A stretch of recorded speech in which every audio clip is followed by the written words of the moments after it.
Hello, and welcome to page 29, the deeper look into the DePaulia's top headlines of the week. Last time we produced the page 29 was in March of 2020, pre-COVID-19 pandemic.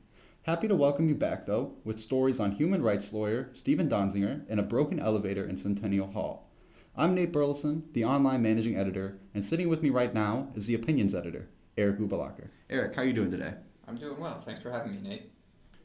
Eric interviewed attorney Stephen Donziger, who represented 30,000 Ecuadorians against Chevron, reaching a $9.5 billion settlement with the company.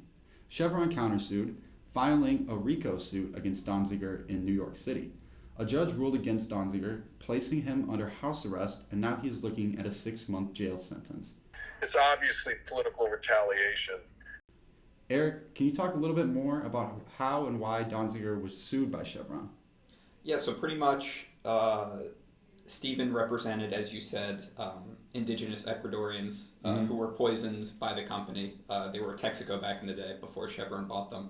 In the 1970s, they had a drilling operation where they essentially just dumped oil over an area of the Ecuadorian rainforest about the size of Rhode Island. There was high rates of birth defects, cancer, a lot of deaths in that area. This is all scientifically proven that this happened. So Donziger took Chevron to Ecuadorian courts. The Ecuadorian courts, as you said, ruled in favor of Donziger and the indigenous plaintiffs. Chevron was supposed to pay these people $9.5 billion, both to just pay them for essentially damages and also to clean up the region because that was going to be a really expensive project. So what Chevron did is instead of paying out the plaintiffs and cleaning up the region, they pulled all of their assets from Ecuador so that they could not have any of it collected, went back to the States, claimed that Donziger had used, basically just had gotten evidence and had gotten the result in Ecuador of the settlement with fraud. So they tried him under the RICO Act, which is pretty much exclusively has only ever been used in American history against like gangsters and mobsters. So they tried him on that, claimed that he had basically bribed an Ecuadorian judge. Chevron literally bribed an Ecuadorian judge to come up to the States, testify against Donziger, and then later admitted that he was bribed and lied under oath.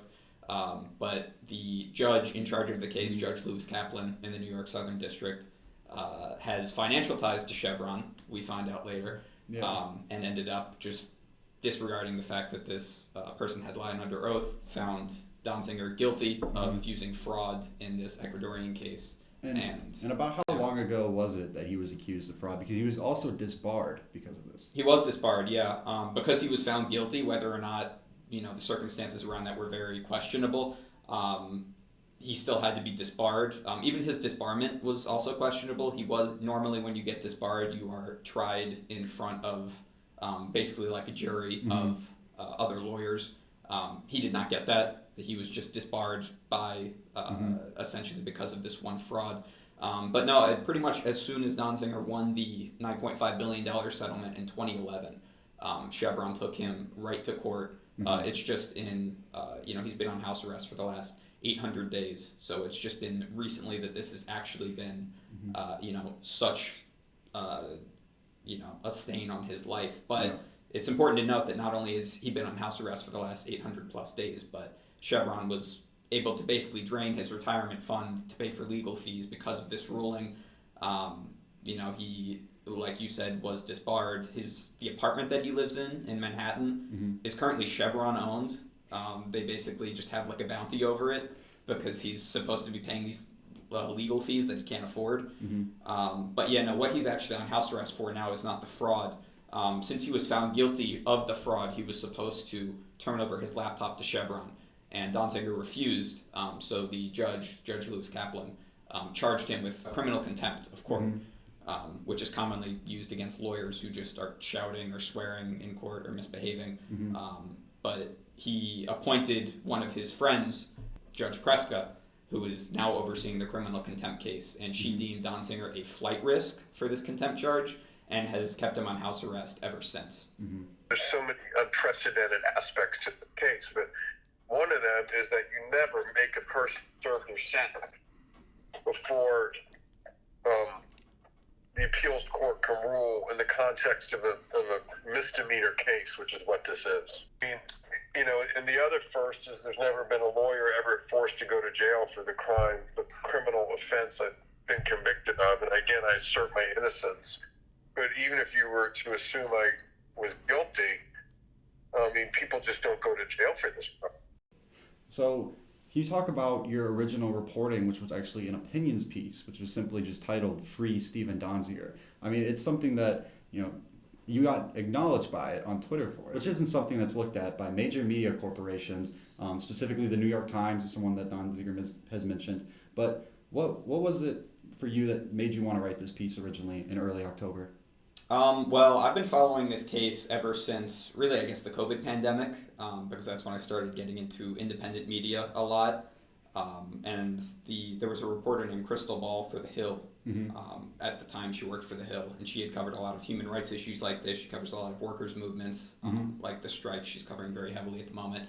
And she was one of the only people that I had heard that was talking about the Stephen Donziger case. So I was just fascinated by it about a year ago when I heard about it initially.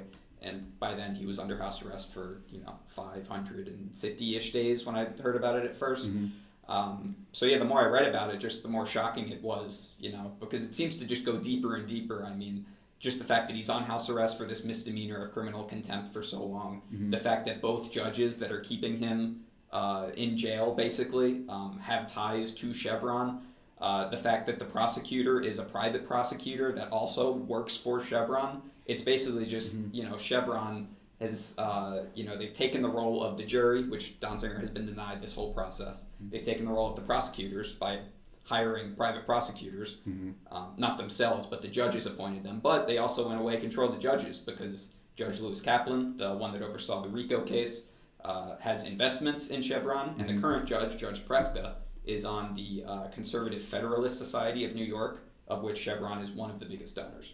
So Chevron is basically controlling every legal aspect of this case, just holding him as a political prisoner, essentially. Yeah, and this prolonged house arrest is something, it's kind of one of the things that has made people really kind of focus on it, because the days just keep getting bigger, the number just keeps getting more ridiculous of how many days he's been put on house arrest. Is there any precedent for a situation like this? There's really not. I mean, this breaks every precedent in terms of this crime, criminal contempt of court. No lawyer has ever actually been forced to go to jail for this crime, actually sentenced to jail. Donziger is the first lawyer convicted of any crime to be held on house arrest pre-trial. And the fact that, he's 800 plus days and counting when the maximum sentence for this crime is 6 months, which, oh, by the way, he was convicted of 6 months after already being on house arrest for this long. But no, as far as precedent goes, the longest a lawyer has ever been held under house arrest for this crime in New York State is 90 days. He is approaching 10 times that if he doesn't go to prison first. And speaking of a prison sentence, are we on the dawn of hearing something new about his prison sentence and him possibly being, the house arrest being broken and him being sent to jail? Yeah, it's possible. And that's one of the other shocking aspects of this case is that, so essentially when Donziger was found guilty of criminal contempt of court, sentenced to 6 months in jail, this was October 1st. As soon as that happened, Donziger's legal team, they filed an appeal claiming the whole case was unconstitutional. And frankly, most people seem to agree. The UN human rights team is calling for his release and to pay Donziger reparations for holding him in jail. So they have this appeal that's outstanding, but since it moves so slowly, the Judge Preska ordered that Donziger go to prison right away, that he doesn't wait for the appeal, which is ridiculous if you think about it, because in a couple months' time, this whole thing could be just deemed unconstitutional. Donziger could be innocent, but he could already be in jail. So he has an expedited appeal out now, which we should be hearing about in the coming days. This second appeal, the expedited appeal, is just on Preska's decision to send him right to jail. But if this appeal for any reason does fail, which is certainly possible, given how the rest of the case has gone so far, then Donziger needs to report to jail in 24 hours, no matter how the first appeal goes. So the goal basically for Preska is Preska and Chevron seem like they want to put Donziger in jail for these 6 months, knowing very well that the first appeal will take more than 6 months. So even if he is innocent, which it's looking like this first appeal will probably go Donziger's way. It might not matter because he might have already served his whole sentence in jail. Mm-hmm. And over double his sentence in house arrest. Oh, exactly, yeah. And do you talk about how you kind of followed up on this as a reporter? You went and you got contact with Donziger. You got his personal phone number, right? And you set up an interview. Can you talk about the process of setting up an interview with him? Someone under house arrest who probably should be talking to mainly to the New York Times, CNN, Fox News, MSNBC. Those are the kind of outlets that you think would be on a major story like this. But why do you think he made the time to talk to you? Well, yeah, I mean, Donziger has been doing a lot of media, a lot of advocacy, because I think he knows that that's exactly what Chevron doesn't want him to be doing, is talking about this case. Unfortunately, Chevron donates to a lot of major media outlets like the New York Times, like CNN, big investors in those. So there's probably a reason why they're not talking about it. But, yeah, it was really, really cool, actually, as a journalist, to have my op-ed, shared with him, the fact that he read it. I actually talked to a journalist that's been covering Donziger's legal battles with Chevron for over 10 years, James North. So yeah, I got in contact with him. We were talking back and forth. He's been to Chevron. He's been to Stephen Donziger's home, interviewed him there in the beginning of his house arrest. But yeah, once I published this article, Donziger, I would imagine, read it. He tweeted about it. I followed up on Instagram just because he posted it on his Instagram as well. Said a former student journalist himself, Stephen Donziger. He did. Yeah, that's true. Yeah, he was a journalist until he went to law school for I think 3 years he studied. Yeah, so I guess that's probably part of the reason. But I commented. I said, thank you for sharing your work. Keep fighting. And he followed me back. I had actually DM'd him on Instagram looking for a comment on the opinion story that I wrote. And after he followed me, after reading the initial story, he basically just responded like, oh, shoot, I didn't see this until now.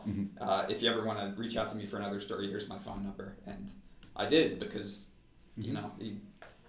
unfortunately for him, this is about as busy as he's been under house arrest since he's talking to so many members of the media, so many lawyers right now trying to stay out of jail, trying to make sure that this appeal, the expedited appeal, goes his way. What has he been doing? How has he been trying to fill the time on house arrest? He can only sit around and worry about the case so much. Yeah, exactly. I mean, he's been doing a lot of independent media. Like I said, he's talked to The Hill quite a few times. He does a lot of podcasts. He was on Marianne Williamson's podcast. He does, I mentioned Crystal Ball, the journalist before that used to work for The Hill. She has a new YouTube channel now that she's independent. Breaking Points? Breaking Points, yeah. He's been on Breaking Points quite a few times. So yeah, I mean, just trying to get a story out as many ways as possible. I know he writes a couple op-eds as well, since he's a former journalist. But yeah, I know he reads quite a bit. Every Friday he posts on Instagram the same picture, him with his ankle monitor that he's had on for 800 plus days, a glass of wine and a new book every week. So, it sounds like this story is only going to get busier and busier. It sounds like there's only going to be more rulings. Things are kind of starting to heat up with it. So how do you feel about continuing to follow it? I'm obviously, I'm hoping that he stays out of prison because the more I learn about it, the more I realize he really did not do anything wrong. I mean, everywhere you look, it's just corruption. Between, like I said, the judges, the fact that it's a private prosecution, and, just the biggest thing is, and the thing that Stephen made a point of telling me over the phone, is people are forgetting that the biggest part of this case is the fact that these indigenous Ecuadorians have not been paid their $9.5 billion yet. They're still living in this polluted environment. They call it, the people that visit call it the Chernobyl of the Amazon, just because there's oil and just drudge everywhere. It's obviously horrendous for the health conditions of the people that live there. So yeah, I mean, the biggest thing is that by just basically pressing Donziger in the States, they're withholding money that should be paid to this group of people to fix their environment. And not a single dollar has been given to them since 2011 when the ruling came in. No, the only thing that happened was Chevron spent, I forget how many million, on their own cleanup efforts, basically to get the Ecuadorian government off their back. But they were essentially just cleaning up their operation and getting out, right? Not really cleaning up. They didn't even clean it up. Pretty much what they did, and there's literally videos of this that you can go and look up on your own. the big just pits filled with oil that used to be like lakes and things like that in the rainforest. Chevron came in with workers and put dirt and soil over it, which in many ways is worse because if you try to plant something on this soil or live on this soil, not knowing that there's oil under it, that's not good for your health. It's not good for anything around its health. So in a lot of ways, they just made it worse, but they quite literally just poured dirt over what they had already, like, it should not, the amount of millions that they spent, there's a reason why it was a $9.5 billion settlement. It's because that's how much it actually costs to go in, not only pay the people what they need, but to clean up the rainforest with the damage that they did back in the 70s as Texaco. So yeah, the fact that they spent, $10-20 million coming in to clean up. And how can our readers, how can they go forward with this story? How can they stay involved with it, with the story of not only Donziger, but also the Ecuadorians? Well, I mean, the best way, just consume independent media, support independent journalists. Breaking Points is following this story. They're doing a great job. Even The Hill, which, DC-based, a lot of kind of big-time journalists started there. They've been doing an excellent job keeping up with the story. I mean, they were the first people that I read the ruling from.